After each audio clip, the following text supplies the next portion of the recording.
coming to you from a rare rainy day in Las Vegas. Really unusual, but we're getting ready for summer soon. This week I'm talking with Bill Prady.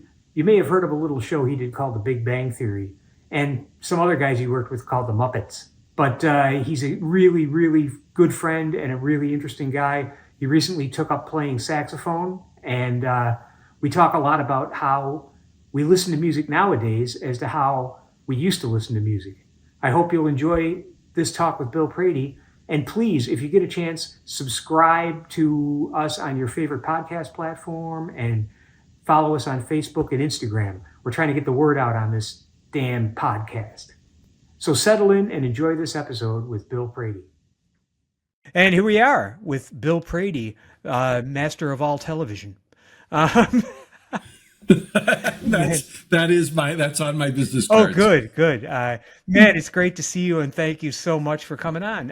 It's been good to see you, Jonesy. It's been a couple of years. I think we were last. Well, no, it hasn't been that long.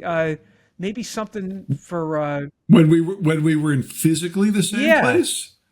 That's probably a couple of years. Yeah. Maybe it's as long ago as one of Teller's birthday parties or something. But that or something just in L.A. Maybe something at the Magic Castle. I don't know. But anyhow, you're looking spectacular, and I know you're hard at work on another project.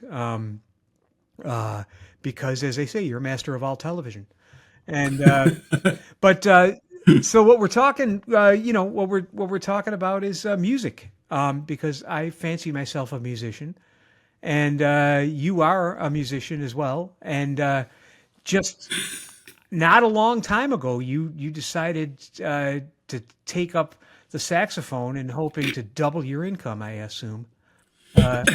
Yes, exactly. Because I was told bad saxophone player was the path to millions. Oh, good. Yeah. It's it's like that. There was that scene in the Paul Newman, The Color of Money movie, where he's lecturing Tom Cruise, and he says something like, if you can achieve excellence in something, money comes easy. So, I saw that and I thought, oh boy, if I get really good at playing the piano, I'll just be rich. And that didn't work out, but, so tell us about your tales of the saxophone before we get into like the kind of music that you're listening to. What led you to decide to? Well, it's a very specific story. We were shooting Big Bang Theory. I think it was the last season of Big Bang Theory. Mm-hmm. So I guess it's about 5 years ago now.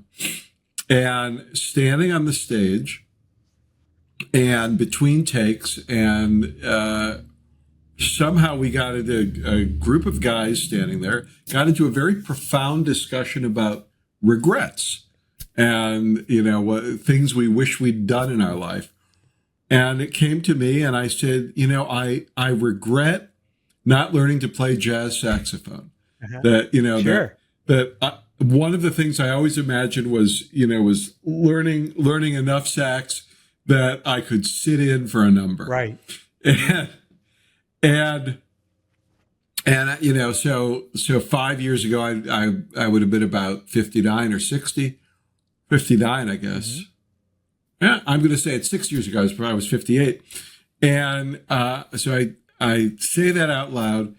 An amazing fellow named Doug Robinson. Doug was the CBS broadcast standards rep on the set. So he was the network censor. And Doug is just a wonderful, warm guy from Baton Rouge, Louisiana. Mm-hmm. And he looked at me and he said, "Well, you're not dead." Very important. And I said, you're right. I am not. So I have this, one of the crazy things that's happened in my life. And I think, one of the absolute blessings of having been involved in a high profile project and things like that, was the people that I got to meet who were fans of what I was doing. And in the course of this, I'd been a fan forever of the folk singer Janice Ian. Right. And so Janice came to the show a couple times and we became friends. And I called her and I said, Janice, I have this crazy idea. I want to learn how to play the saxophone. Can you help me find a teacher? And she called, oh my God, the great guitar player who was on he was Jay Leno's band leader for a while. Kevin Eubanks? Called Kevin Eubanks, sure. who was a friend of hers. And because he's in LA, and Kevin called, a sax professional way out of my league. Right. But he referred me to an amazing player named Kirsten Edkins, and you can find her stuff. She's such a great sax player.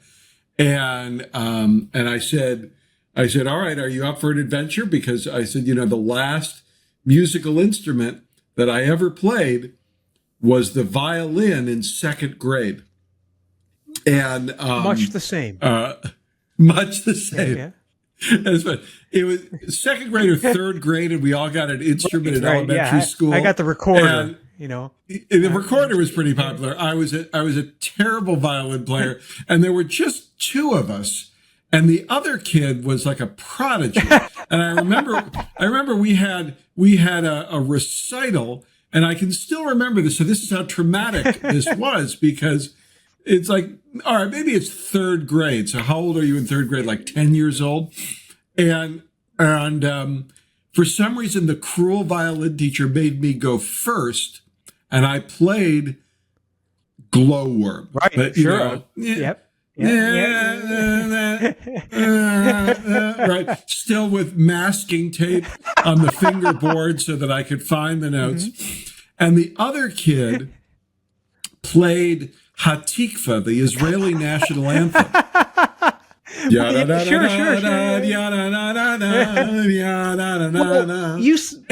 Go ahead. I don't want to interrupt you, but you say cruelly she made you go first. I think that was a favor because you don't want to follow that. I guess not. You're right. You know what? Cruelly made me participate in the event at all. Right. That's true. I think it's the thing. So that was the last time I played a musical instrument. And so Kirsten, this amazing performer, and I said, "Are you up for an adventure?" And she said, "Sure." And so I started playing, and I was pretty terrible at first, and I'm pretty bad now. I've gone from terrible to bad. But the crazy thing is, so Jessica Queller, my wife, and I got married about 3.5 years ago. And one of Jessica's dear friends is the Broadway actress Betty Buckley. Oh, sure. Yeah. And Betty gave Jessica, as a wedding present, a performance at our wedding. And she did 3 numbers. We had a full orchestra. Wow. But as we were sitting and planning it, Jessica said, Bill's been studying the saxophone. He should play with you. Yeah. And it wasn't one of those moments where I was going, oh no. Right. It wasn't one of those moments. It was no. Sure. Because of COVID, I had never played with other players. Oh, yeah, sure. I started to learn sax, and then COVID hit. Sure. Kirsten and I did our lessons over Zoom for a while, but I'd never played with anybody. I played with, I don't know, do you know an app called iReal Pro? Oh, yeah, sure. Yeah, it's got all the songs and in it. It's got the little computerized. Yeah. Yeah, it's this Jamie Aebersold. Yeah, right. It's like the Jimmy. Yeah, do you know the It's like music minus one. Music minus one. Yeah, exactly. Jamie Aebersold was the guy that did all those with jazz songs, but it was it was recordings of like an actual good bass player and drummer and piano player, and then you could play along with it. Well, iReal Pro is computer generated, so it's not. It doesn't swing. No, it does not swing. So we're at this dinner where we're planning this, and And Betty Buckley says, yes, this must happen. Oh, yeah. So, um, Betty has a wonderful music director, Christian. I can't think of his last name, but he's been with us. Christian Jacob. Yes, yes. Yes. I will interrupt you with a quick story. Because this is what I do. 1984 or 85, I made my first record for a guy named John Keel, who owned a recording studio in Boston. And he decided, they were too successful, so he wanted to get into making jazz records. And the first two artists he recorded were me and Christian Jacob. Oh, Christian wow. came to Berkeley as already having graduated with first prize from the Paris Conservatory. That's how unbelievable a player he was. Well, he's remarkable. Yeah, and he's married to Maynard Ferguson's daughter, Wilder. They've been married 35 years or something. But a sweet guy and a great musician. But go ahead. Just lovely. So he did arrangements for this performance at our wedding reception. It was clear that I wasn't getting out of this. And the number, we had Jessica's processional in the wedding was Moon River, which was played on strings, which was really cool. So I said, all right, well, that's what I'll do, because it'll be a reprise. You heard it earlier in the evening. Yep. And Betty was going to sing. So Christian does an arrangement and sends it. And remember, I have not played with any other human being near me ever. So Kirsten, my teacher, we put together a combo to come to my living room. Right. That's good. So a keyboard player and a drummer and a bass player. Yeah. To come, and so that I can learn how do you come in? Right. Sure. Yeah. This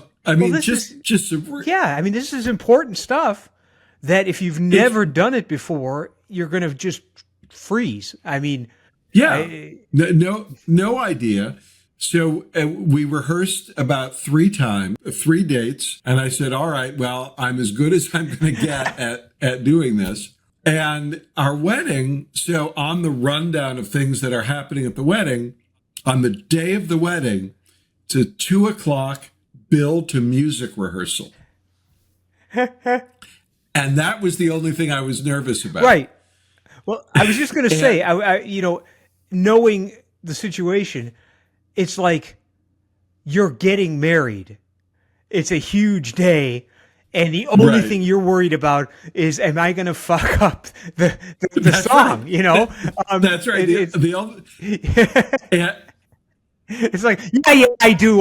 I'll marry you, whatever the hell. Just get me to the goddamn instrument, I think I sent you the video of me playing this. You played your ass off. It was great. Completely. So I go to this rehearsal at 2:00. I'm already dressed for the wedding because there's going to be no time to get back to the hotel. Right. So I'm in my tuxedo at 2:00 in the afternoon. And we have this amazing, the orchestra was made up of this amazing band out of New Orleans and then a string section out of New York. Okay. And they were killer. Every one of these players was just, and then really cool vocalists. Right. So this band out of New Orleans, they're the real deal. So there again, and I take out my saxophone and I'm looking at these guys going, I am so sorry for what's going to happen.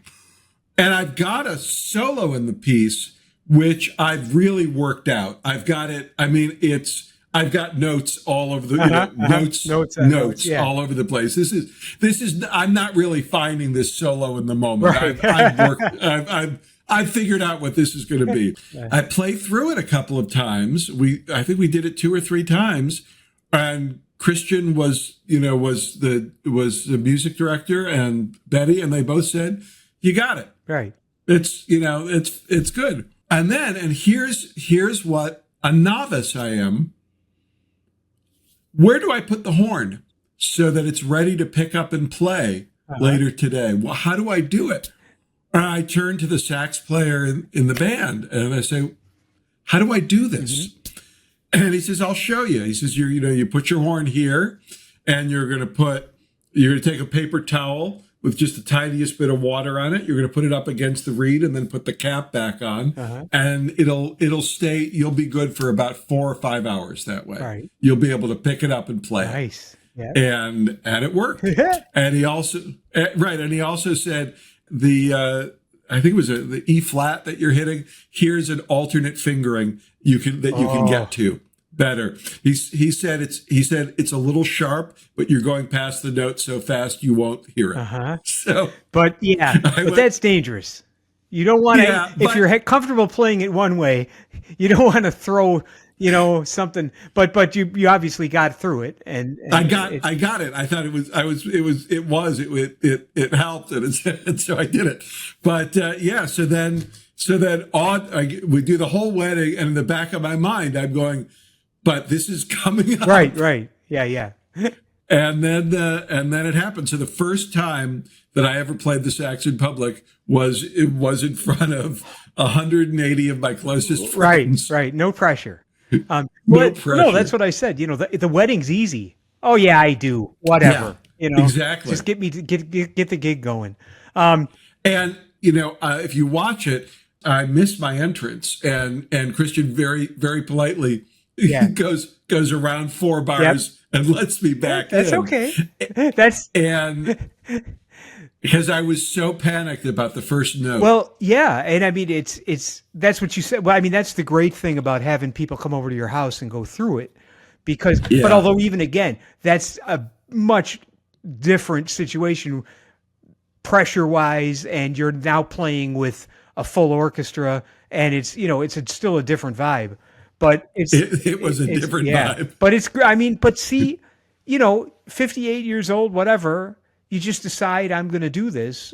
And, the parallels with Penn and the bass are really. That was part of the inspiration. I mean, after I said that, after Doug on the stage said, "You're not dead." And one of the things I thought about was Penn, who was, not quite that age when he started, but about that, in his 50s. No, it was 40, I think 45, but yeah. Oh, 45. Okay. But the thing is, his moment came when he played Dickie Smothers'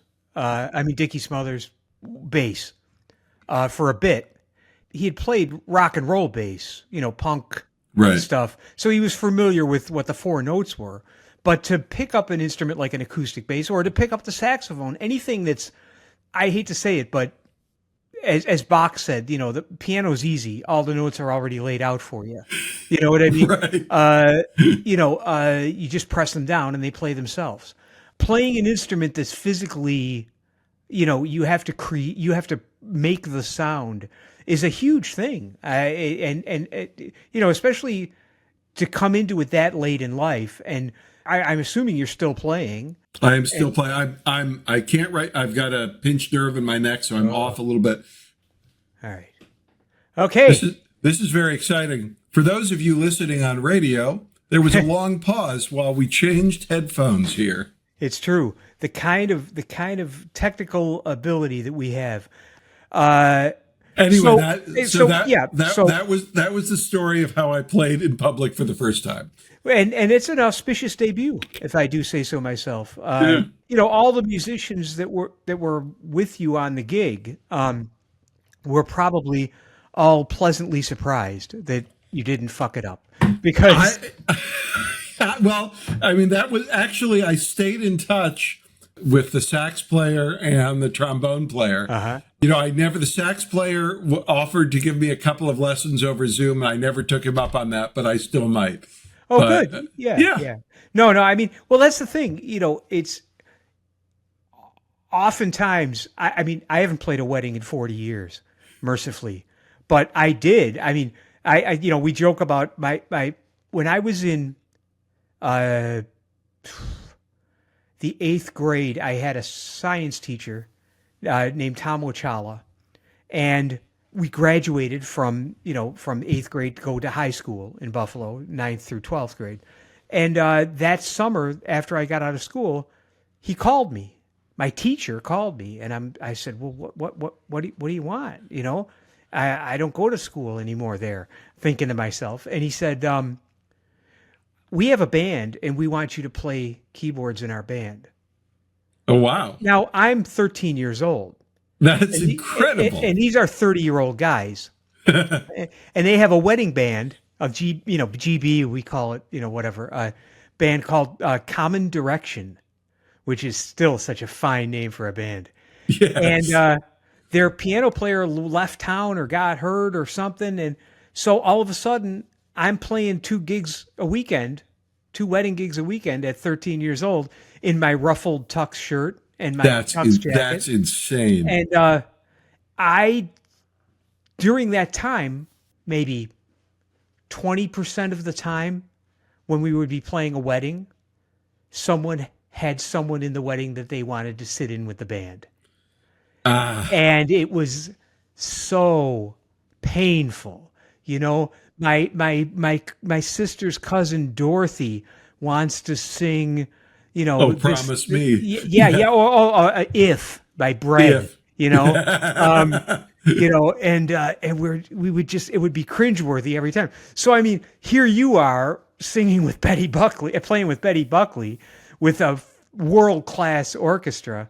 And I can imagine their relief at you not, just wrecking the whole moment. There you go.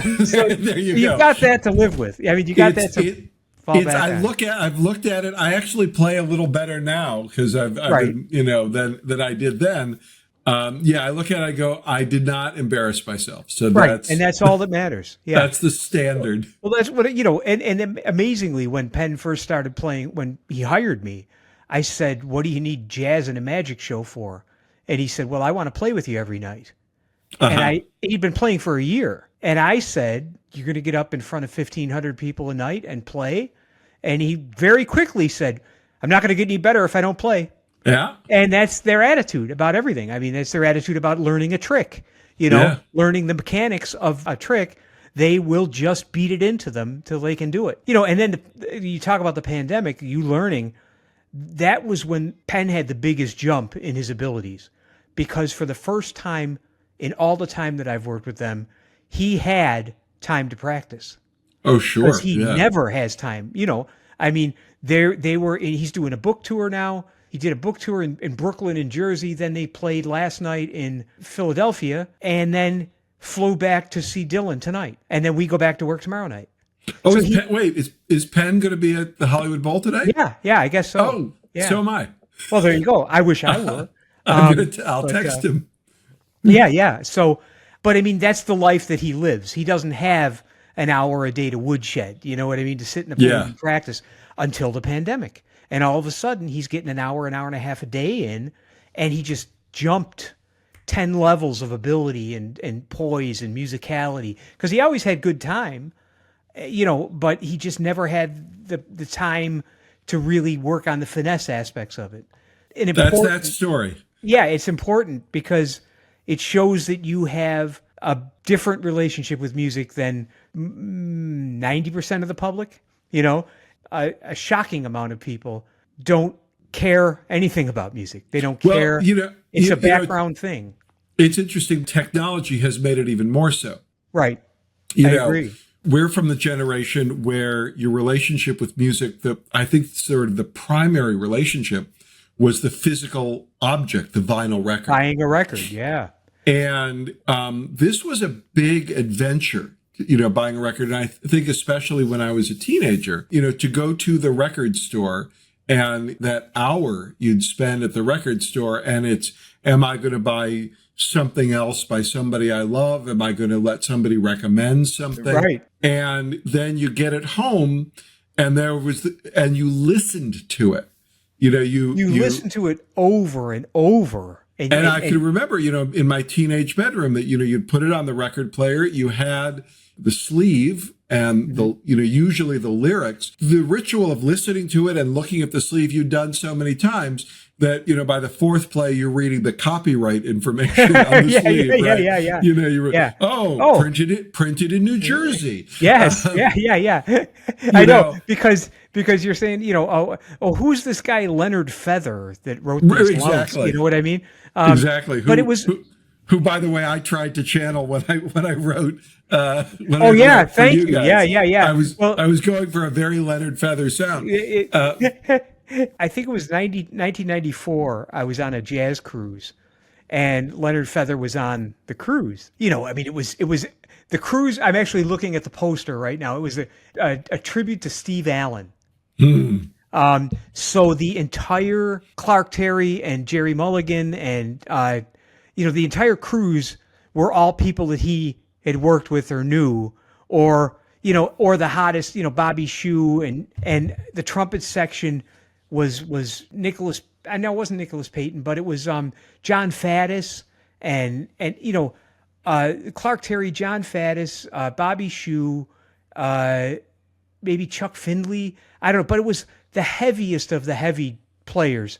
And the sax section was Jerry Mulligan, Phil Woods, Joe Temperley, I think, might have been on it. But it was, and they were all doing the Dream Band charts, the Terry Gibbs Dream Band charts, and Terry was on it. And of course, Terry, this is 30 years ago, so Terry was only in his 70s. Okay. He's still around and still playing, and he's 100, I think. It was all a tribute to Steve Allen, and of course, Leonard Feather was on, and who's the great, amazing author? He used to do liner notes and reviews, but now I'm gonna have to figure it out, but I can't remember. I'm just drawing a blank. Anyhow, but Leonard Feather came on, and he sat next to me every night that I played, and I'll tell you this story because it's another one of the great tragedies of my life, and I'm being sarcastic. He wrote me a note afterwards. This is, of course, before email or anything. I get a letter a couple weeks after from Leonard Feather saying, "It was so wonderful to see you on the cruise, blah, blah, blah. I enjoyed your playing so much. I can't wait to write about you. All the best, Leonard Feather." Then he died. Like right after that. And I'm like, this is the story of my life, right? That hurts. But the guy that could make a career, with was the other guy Norman Mailer? No. Because I know he did some liner notes. He did. No. This is he was a younger guy, John. God, I feel horrible. No. I don't usually have a brain fart like this, but this will all come out. But the podcast that I want to do it's three guys, minimum age 55, and it's a completely open topic podcast. But the rule is nobody can look anything up. So it's just guys going, the guy from the thing. Yeah. That's genius. That's going to be my podcast. It's funny. Somebody, what's his name? My friend John Keel owns a soundtrack recording studio in New York. He said, "I looked at your podcast. Everyone has gray hair." I said, yeah, and part of it is what we're talking about is because we're the generation where buying music was a big part of your life. Going to the record store and checking shit out and then getting something to eat and coming home. And and the anticipation and if you were lucky enough to get a girl to come over and listen to the new record with you, right? And the two of you, sort of draped over the furniture in the bedroom with the door open per parental rules, but you're not really talking. You're listening to the music. Right. Now, the movement to, I can say, start me a playlist based on Take 5 and let it run in the background, and I'm not listening to it. Right. So I have vinyl. Yeah, I'm pointing. First of all, if you're just listening to this on audio, I'm attempting to point off screen to indicate this to Mike. Right. I don't see it. I really don't see it at all. But I actually have a 1970s Marantz tuner because I believe that the 70s were the sweet spot on stereo equipment. and a Marantz Right. receiver. I'm sorry, Right. Sure. receiver, Receiver. Yep. amp, and radio in one. And when I put music on when I write, I put it on LPs because it forces me to get up every 20 minutes and turn the record over. That's smart. Well, And it affects my writing. It sort of it makes segments in time. It makes sort of quanta that right. of these 20 minutes and That's so, interesting. it's key to the process. See, my problem is, oh, by the way, the guy that I couldn't remember his name was Gary Giddens. Okay. Was a great jazz writer. But anyhow, I digress. I cannot, when I'm listening to music, I can't read. I will read the same sentence over and over because You're saying, wait a minute, he just played a sharp 9 on that chord. Right. Oh, wait a minute. Was that a flat 9? What's he doing? Well, wait a minute, and I can't turn that off. Yeah, I don't hear it with I'm not hearing the music the way you're hearing, but I have to be careful of something with lyrics that catch me. Mm-hmm. So, for lyrically, the poet laureate of my life is Paul Simon. I think that, obviously Dylan, but right. Paul Simon, for whatever reason, hit his poetic sense and mine are very, very closely aligned. So I couldn't put on Paul Simon and write because I would be dominated by the words that I'm hearing and all of that.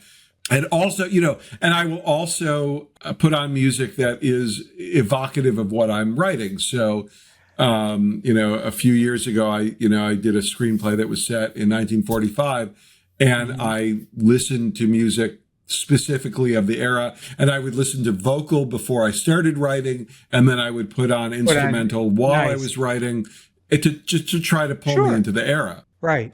But it's interesting because you talk about a relationship with music, and I try to think of for me where did that start, and it's very interesting. My parents had that classic sort of late 1950s, early 1960s record collection, which was very, very heavy Broadway soundtracks or Broadway cast albums, cast albums, because that's that was the popular music of the late 1950s. Sure, was that, and my dad, I guess, had collected records, and they had one of those big old-fashioned console record players, big piece of furniture in the living room, and it had broken, and it was not functional. Mm-hmm. And my parents had these records, and they did not listen to them. And our house was not it was not a house where music played. And I looked at these records, and I would stare at them. And one year, for my birthday, I asked for a record player. And they got me, it was a Sony portable suitcase record player where the lid split apart and became the speakers. Right, the speakers, yeah. The five inch speakers. And I started listening to my parents' records. Wow. Because that's what was there. I didn't understand what a Broadway show was. So if you look at a Broadway cast album, it has a summary of the plot on the back and shows where the songs fit in. Mm-hmm. And I actually thought that was the art, that it was just a story, and then you listen to these songs. Oh, I didn't understand that it was there had been a play. Performance, right. Gone to scene. Well, how old were you then? Oh, I was 20? No. Okay. I was 10. Wow. Okay. I was 10. Yeah. And then I remember I want to listen to something more contemporary than this. And I was at a friend's house, and the friend had an older brother, and the older brother was a serious folkie. So, if I was 10, this is 1970. What year does Dylan plug in? I can't remember. 67, 68. Yeah. So maybe even earlier than that. But because I always think of Dylan being later than he was, because he was, records came out when you were 2, I was born. I think 62 was his first record. So I think maybe 66, 67 Newport Folk Festival Yeah, was something it? like that. But yeah, So we're in the heat of that transition between folk and and folk rock, rock, right? right? It's Sure. we're sitting right there. And I remember, the older brother was a guru, and I said, I'm going to buy records. What should I buy? And I think it was one of the first Simon and Garfunkel albums, Parsley, Sage, Oh, Rosemary and right. Thyme, Mhm. and a Joni album and something. And then I was, oh my God, this is my music. Right. And that's when I found Janis Ian Right. and all of that, and James Taylor, Right. and I said, all right, these are my people.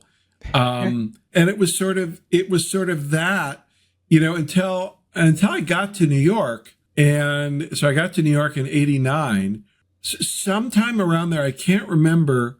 And I think it was actually it was like a, Broadway to old Broadway to Sinatra, Right. to the Rat Pack. And then I'm listening to the Rat Pack and I'm going, yeah, I like the guys singing, but what on earth is going on with these horns? Uh-huh. And I said, more of that. How do I find more of that? Uh-huh. And then I hit jazz, and it was like, holy shit. This is, Yeah. and Yeah. the realization that when you go to see jazz, you are seeing a conversation that is happening in the moment.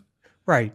That's, My son and I just went and saw a bass player. He's an amazing bass player. He's almost 80. Ron Carter. Ron Carter. Yep. We just saw Ron Carter. He played at Catalina out here in Los Angeles, Right. and it was an unbelievable set. And after one number, he just said, "There's some stuff happening up here that I did not expect." It's, I mean, it's amazing because I can tell you from a musician standpoint, I've played with a lot of people, and even the level of people that I've been lucky enough to play with that are some of the greats, I mean, I got in at the last gasp of all the guys that, the guys like Phil Woods and Jerry Mulligan and Clark Terry that I got to play with, Yeah, and Niels yeah. Henning Orsted Peterson Wow. and Ray Brown and, Ugh. all of the guys that were the real guys that played on all the records I loved growing up that were already in their 70s and 80s in the 1980s and 90s. Flip Phillips and anyways, the amount of times that spark happens is rare. You know what I mean? I mean, it's always a good level conversation, professional, polite, even, sometimes, it builds into a really good thing, but there's, I can think of a dozen times in a 40 years of playing professionally that it just floats and you can do no wrong. Yeah. Everybody's listening to everything. And that's a real deep, not only emotional experience, but a really, it's exhausting. You come off the stand and you're like, what just happened up there? And it's so great. The one guy that I played with, I think that consistently did that was a guy named Gray Sargent. And he was Tony Bennett's guitar player for the last 30 years. He played with Illinois Jacquet. He played with everybody. He's just got something special, and he brings it. And we played 6 nights a week, 4 hours a night in Boston at a gig Wow. at the Colonnade. And every night you'd say, "Where did that come from?" Where did that idea come from? But anyways, but yeah. But Ron Carter, I mean, and he's still playing great. I mean, he's not Unbelievable. coasting.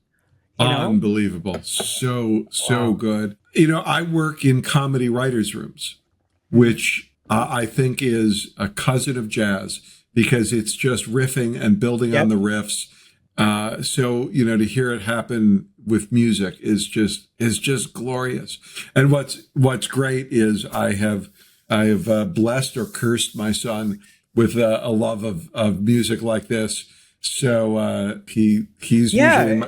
he's my date.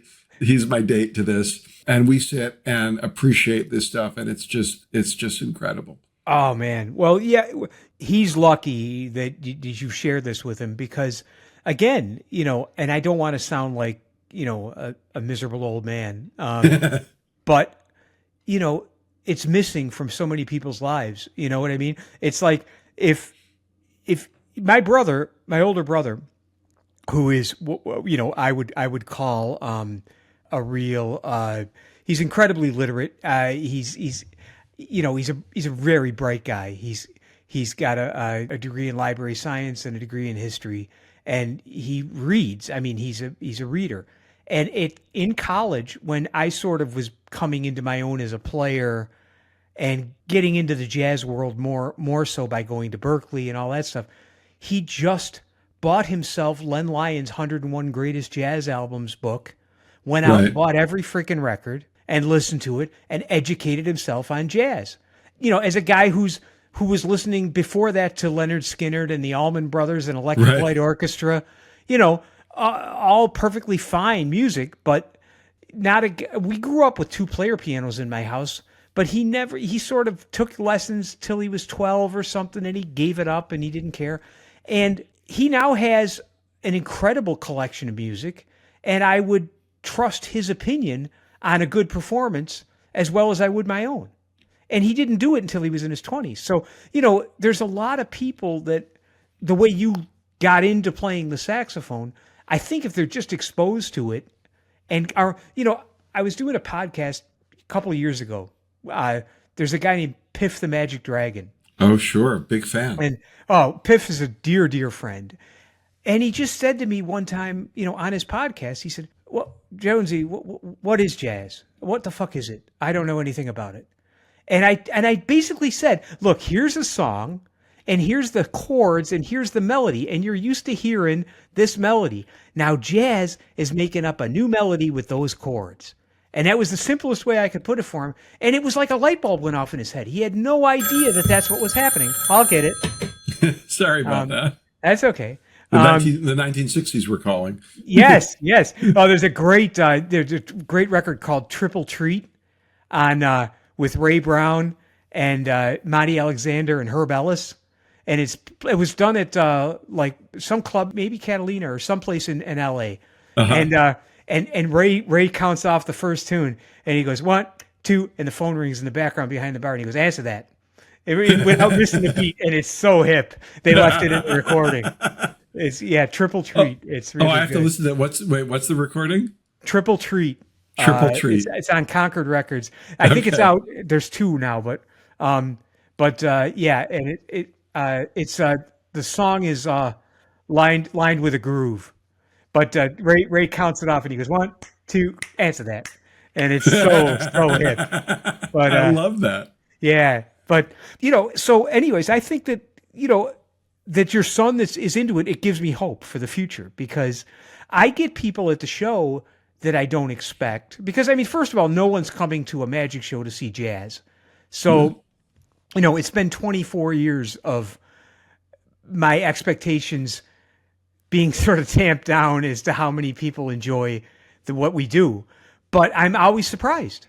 Every night, somebody that I didn't expect that maybe not dressed in typical jazz fan regalia, will come up to me and or follow me on Instagram or something and they'll say, they love it. And as I say, I think if you can, it sounds stupid, it sounds cliched, but if you can just expose more people to it. Well, I actually watched it happen with my son, and he and I were just talking about this because we just went to Jazz Fest in New Orleans, right? Which, by the way, that's a pilgrimage everybody should make, and everybody should understand it's not just jazz, right? Yeah. Because that's where I last saw Springsteen, and he was amazing. Right. And but Jazz Fest in New Orleans is 2 weekends: last weekend in April, first weekend in May. Incredible experience. And my son got to go for the first time this year, and we were talking about his moment of music awakening. All happened in New Orleans. He and I went down. It's about 4 or 5 years ago. Friends of mine were making a movie down there, and I went to go visit. Mm-hmm. And I took him to Preservation Hall because, he was a little kid at the time, and there are not a lot of all ages clubs in Right. New Orleans, but you could go to Preservation Hall. If you don't know, Preservation Hall is a remarkable institution. It was founded in the 60s by a couple out of New York. And I'll get some of these details wrong, but the basics of the story is their discovery that so many of the great New Orleans musicians were essentially living in poverty. Right. That there was no place for them to perform. So they started Preservation Hall to preserve the music. It has become this incredible institution in New Orleans, and they do a show. It's a 1 hour show. I think they do 2 a night. And they will tell you on the sheet, there's no bathroom, so go before you show up. And I took Asher, my son, there. The third number in, he turned to me and he said, "I get music." Wow. And Wow. he'll tell the story the same way, that it was watching these. It's an amazing players. I'm trying to think. The sax player Charlie. Oh man, it's gone. But he's now 88, I think. It'll come to me. But amazing players there, and New Orleans trad jazz. But he looked, and the trombone player played a solo that was ridiculous. It's just one of those. Oh, you're going there. Oh, you're going there. Okay, all right. Wow. Okay, I didn't even know a trombone made that note. My son was watching it, and it was you could just see. And then he just turned and he said, "I get music." Wow. I think because we listen to playlists. This is the rant from earlier, but we listen to playlists, and we listen to stuff that's so compressed. That we made a decision. Do you want to have the ability to reproduce music accurately, or do you want to have the ability to reproduce all the music muffled? Right. And we said, we'll go with muffled. Well, I've had this conversation with my brother too, that with MP3s, and I said, America decided that they didn't care about quality. Mm-hmm. And that they wanted quantity. It was, and it started with, when you started compressing things down onto the first iPods and things like that. Right. And the notion that I'm walking around with, initially, 40 record albums there. Right. Because music became portable, right? The Sony Walkman, you could go on the subway in New York with a cassette player and put yourself in your own world. And that was amazing. But you had to carry cassettes, and then the Discman, and then we had the little folder with the different CDs. Oh yeah. I had all those. Right, and then comes the iPod, and they said, well, you can have 500 albums here. You just have to agree that none of them are going to sound really good. Right. I had a quick. I had a kid. I have a good stereo system, and I have an SACD player. I think I put on Bill Evans' Waltz for Debbie, live at the Village Vanguard. And I played it for a kid that was 23 years old. And he looked at me and said, I didn't know music could sound like this. Yeah. And he wasn't talking about the performance. He was talking about the quality of the recording. And that's a shitty recording. Yeah. So then I got excited, and I played him, a little bit of the Organ Symphony. And and real music, high fidelity, recorded properly. What our holy grail when we were growing up. We're like, oh my God, I got to get a Steely Dan album because they sound great. Yeah, when you're listening to something, and the guitar player's fingers, you hear him slide on the strings. Yeah. Because you're there in the room. Right. I mean, I put on. It's an old. I mean, again. 1980 something, the night in San Francisco with Al Di Meola and John McLaughlin and Paco de Lucia. I don't know if you know that record. I don't know the album, no. When I was a kid, like in the 80s, when I was haunting stereo stores, this was what they would put on as a demo often because it's an unbelievably great recording. There's no headroom in music now. It's all compressed to within an inch of its life. And strangely, Penn is good friends with Rob Pike. And Rob Pike worked at Bell Labs and worked on the MP3 encoding. And he was very mad because they rushed it in. The story is that they rushed it into use, and he had already come up with a better concept for retaining more of the fidelity, but they had already put all their money into the MP3 stuff. So, but I mean, yeah, I have a decent SACD player, which they've stopped making. Yeah, they don't make discs for it anymore. Yeah, the discs, but also even I forget what company I have. The player, which is a DVD SACD player, and it was they made two of them. Oppo was the company. It was called Oppo, OPPO, and they were the holy grail of the gold standard of DVD and CD players 7 years ago, and they stopped making them because of, I guess, lack of interest, and now they're very valuable because you can't buy a high-end CD or DVD player anymore. I certainly remember, through the 70s, the goal, you would read stereo magazines in the 70s, and the goal was fidelity. Right. I mean, the first upscale home stereo systems, they invent the name hi-fi, high fidelity. Exactly. Truth, right? How true is this recording? Yeah.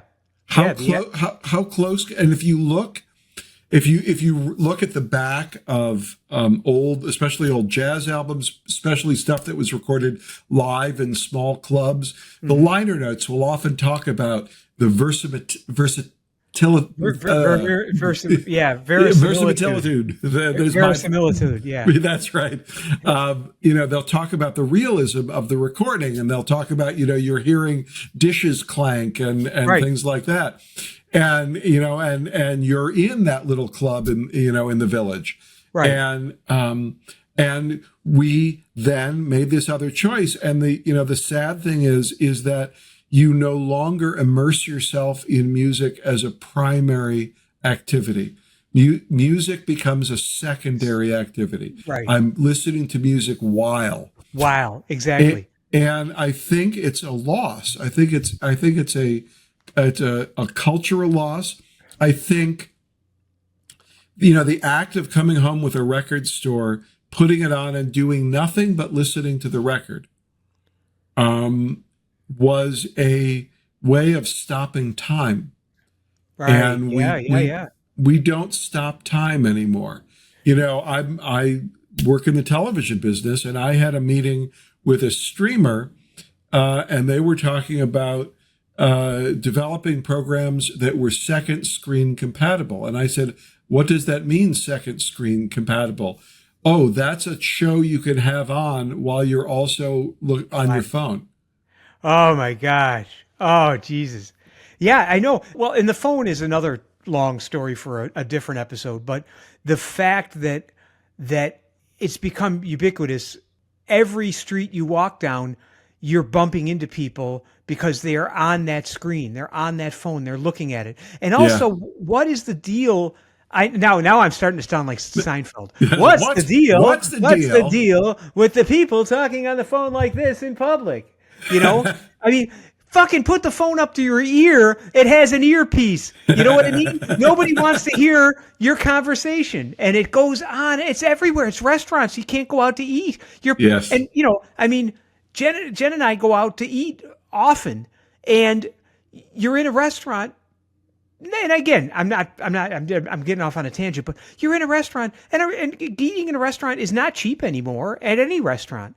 So you're spending a couple $100s on a meal, but 2 tables away, you got Joe talking his grocery order with his wife, saying, "I'll get the asparagus if they have it, but last week it was a little soggy."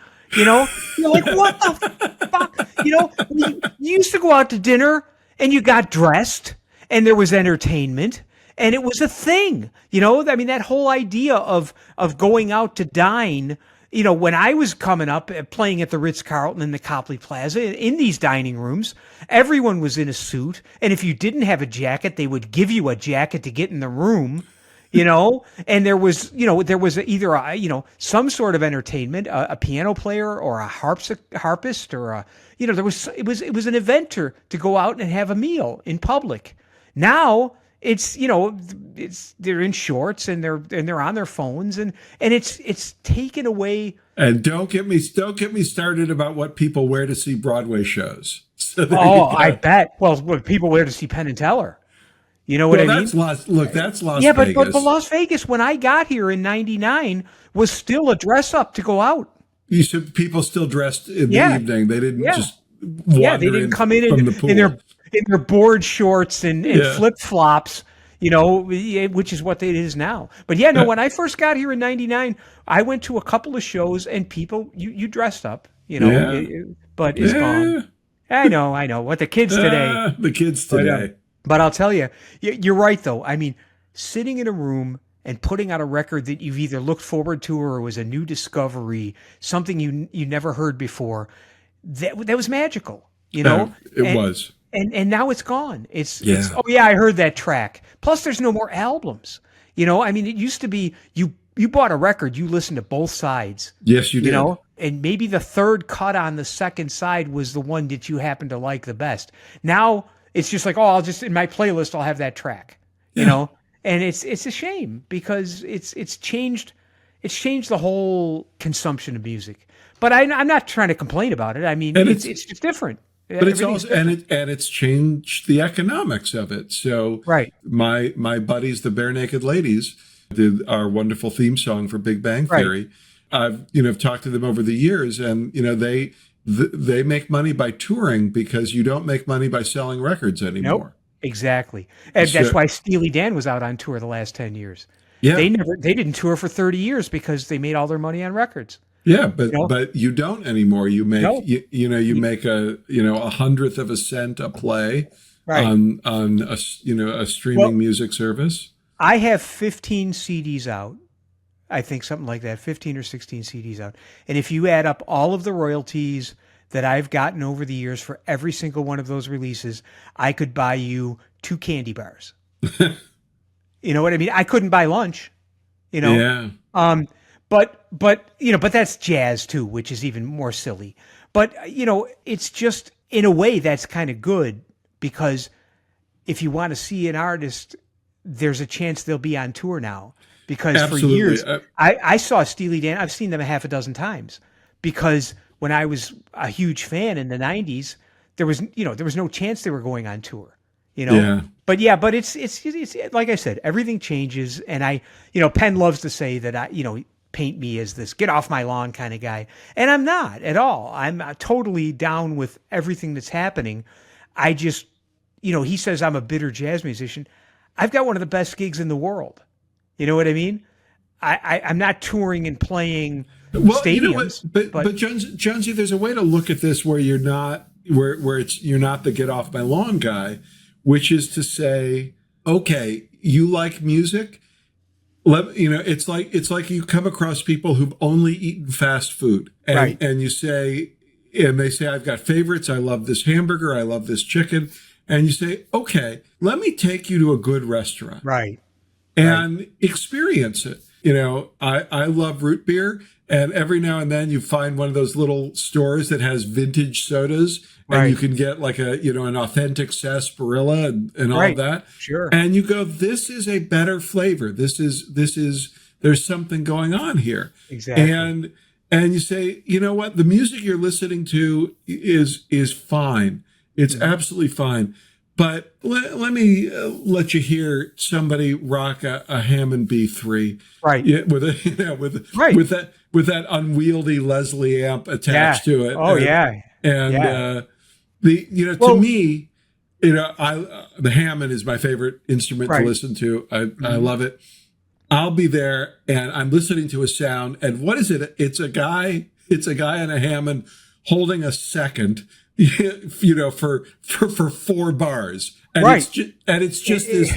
You know what I mean? And He's not doing anything. He's just got his finger on two adjacent notes. Yep, and then he's reaching over to the drawbars and pulling them out and hitting the Yeah. percussion on, and all of a sudden it's this massive sound Yeah. that just kills you. And I it just destroys you. Yeah. And you say, okay, that's available in the world. And if you like music, try that. Try a little Right. bit. I mean, my challenge to somebody would be, see if you could listen to an album from start to finish without surfing the web, without checking your Looking email. at your email. Yeah. Yeah, see if you can do it. See if you can take 40 minutes out of your life, and listen to a record. That's it. And you will thank me. Well, I'll tell you, one of the great parts of my life over the years has been turning people on to stuff that they never heard before. Yeah. And that was all of us as teenagers. You'd say, "Holy shit! I got this guy. There's this guy named Jethro Tull. I think I don't know what it is, but he's got a flute. And it's really weird. And you bring somebody over to your house, and it's you don't know. There's this guy named Leonard Skinner. I think and it's the same thing. But it's such a joy to I talking Hammond organ. There was a guy that I knew was a rocker, and he liked, and I said he played keyboards, and I said, well, do you know Dr. Lonnie Smith? And he said, well, I heard of him, but is that Lonnie Liston Smith? I said, no, Dr. Lonnie Smith, who is a totally different animal, which is another very funny story because I knew Lonnie, doctor, the good doctor. They brought him. They gave him the key to the city in Buffalo, New York. Yeah. But they put Lonnie Liston Smith on the key. That's amazing. but anyways, he you get into some of that shit that he was doing. He did some stuff on Blue Note in the late '60s that's really like psychedelic and avant-garde. And then, but boy, you saw him in the '80s or '90s with Lou Donaldson on sax. And he had a great guitar player and drummer, and he would build that Hammond B3 shit that no one had the mastery of that instrument like him. He was, I love Joey D. I love Jimmy Smith. I love them all. Yeah. Back at the Chicken Shack is an album I will put on that, that cures all ills. Yeah, it does. You can't go wrong. But I'll tell you, Dr. Lonnie Smith, he knew every single sound that thing could make.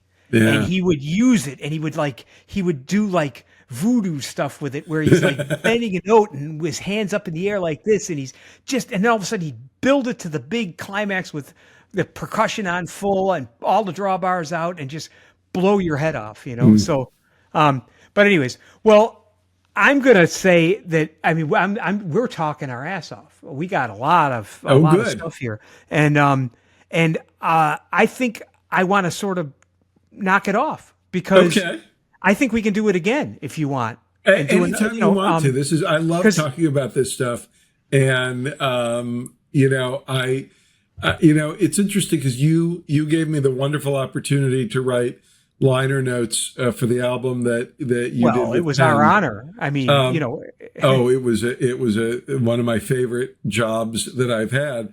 And one of the things I talked about was trying things.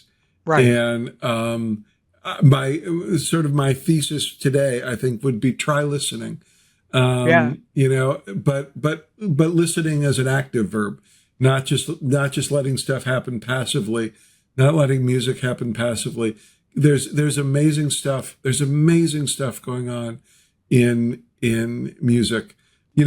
Watch the film Amadeus and listen to the Salieri character break down what Mozart is doing.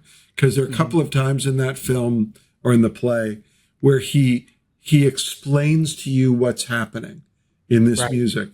And it's just worth paying attention to. It's all glorious stuff. Wow. Yeah, I couldn't agree more. And I can't thank you enough, Bill, for doing this. Really, really, really appreciate it. And we'll do it again because I look forward to that.